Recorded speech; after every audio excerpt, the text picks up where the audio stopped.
នេះគឺជាលំហាត់គណិតជាថ្នាក់ទី8លំហាត់នេះគេនិយាយថានៅក្នុងតៃកន ABC គេមានមុំ A ស្មើជាមួយនឹង 6x បូក 4 ដឺក្រេហើយមុំ B ស្មើ 7x បូក 12 ដឺក្រេនិងមុំ C ស្មើ 6x ដល់ 7 ដឺក្រេអញ្ចឹងសំណួរគេសួរថាចូលរៀបជ្រុងនៃតៃកន ABC តាមលំដាប់ពីធំទៅតូចដំបូងគឺយើងត្រូវរកតម្លៃរបស់ x អញ្ចឹងដំបូងបង្អស់គឺទី1យើងថារកតម្លៃ x រក x ឲ្យឃើញវគ្គទី2គឺយើងរកឲ្យឃើញនៅមុំទាំង3គឺមុំ A ហើយមុំ B និងមុំ C ព្រានទី3យើងថារកមុំទាំង3ឃើញតាមទំនាក់ទំនងរវាងជ្រុងនិងមុំរបស់តៃកននៅក្នុងតៃកនគេថាបើសិនជាមុំធំជ្រុងក៏ធំយើងនិយាយសួរថាមុំធំជ្រុងដែលឈោមជាមួយមុំនោះក៏ធំដែរអញ្ចឹងយើងថាជ្រុងធំហើយបើសិនជាមុំតូចជ្រុងដែលឈោមជាមួយវានឹងក៏តូចដែរមុំតូចជ្រុងឈោមរបស់វាក៏តូចដែរ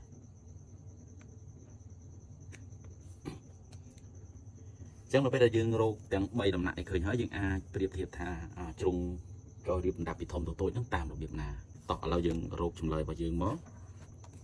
ចម្លើយ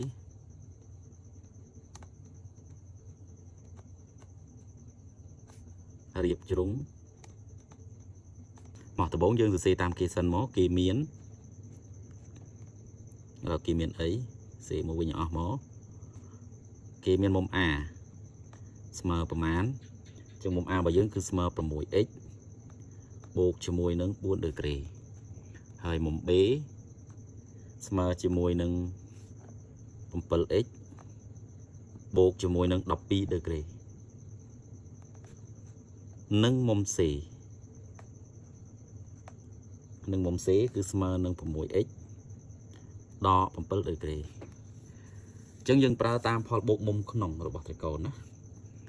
យើងអាចសរសេរទៀតថាតាមផលបូក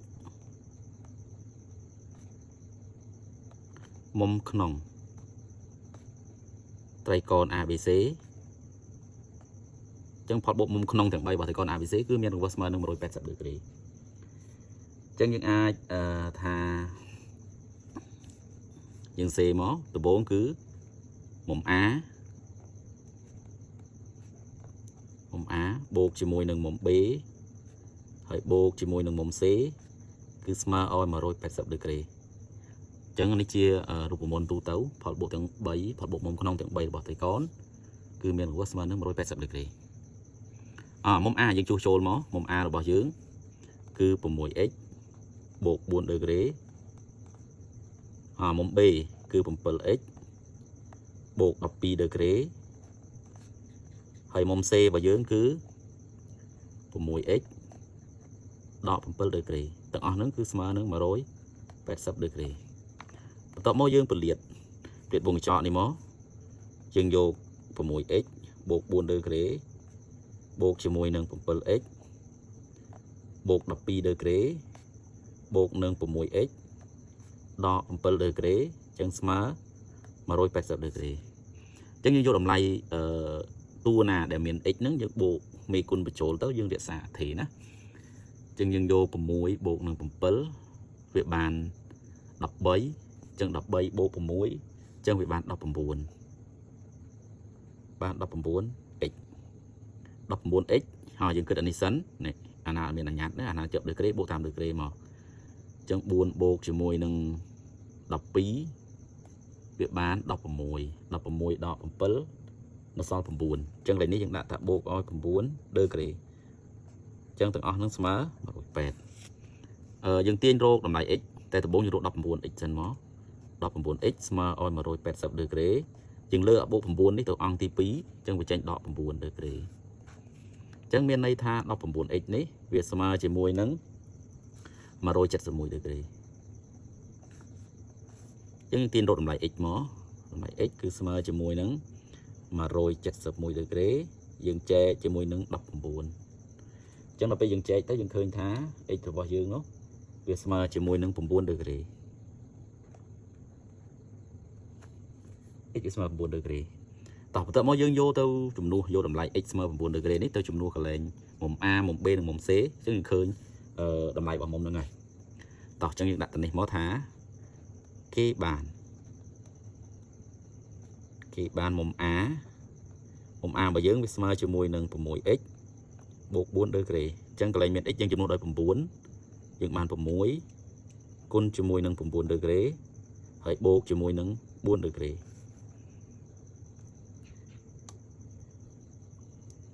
មក6 9ដង54អញ្ចឹង54បូក4យើងបាន58អញ្ចឹងមានន័យថាមុំ a ស្មើ58ដឺក្រេមកបន្តមកទៀតគឺយើងរកមុំ b មុំ b របស់យើងមុំ b របស់យើងគឺស្មើនឹង 7x បូក12ដឺក្រេអ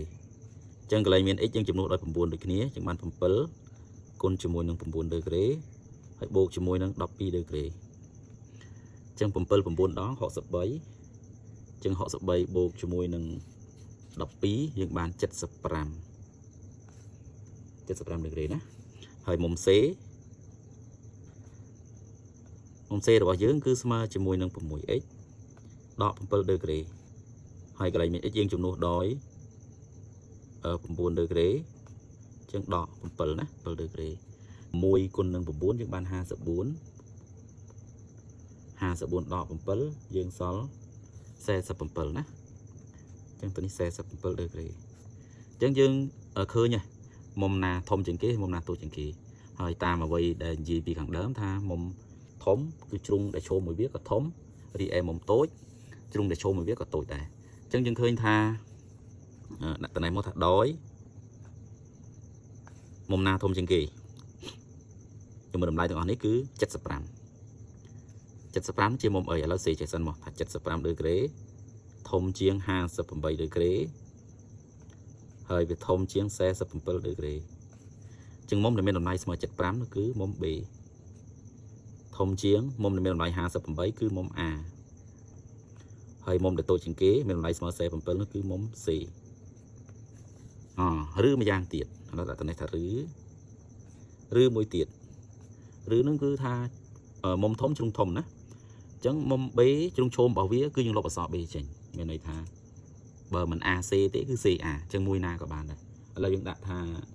AC ចុះមុំដែលឈោមមួយមុំ B គឺសំទោសជ្រុងដែលឈោមមួយមុំ B គឺជ្រុង AC ធំជាងជ្រុងដែលឈោមមួយមុំ A លុបអក្សរ A ចេញព្រោះតែកូនយើង ABC យើងលុប A ចេញទៅនៅសល់ BC ជ្រុងដែលឈោមជាមួយមុំ C ចឹងលុបអក្សរ C ចោលតែកូន ABC លុប C ចោលនៅសល់ AB តោះអញ្ចឹងឲ្យយើងរៀបពីតូចទៅធំអញ្ចឹងពេលដូចនេះយើងអត់ដាក់សញ្ញាធំនេះទេគឺយើងសរសេរធម្មតាមក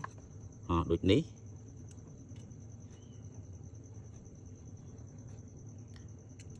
រៀបជ្រុង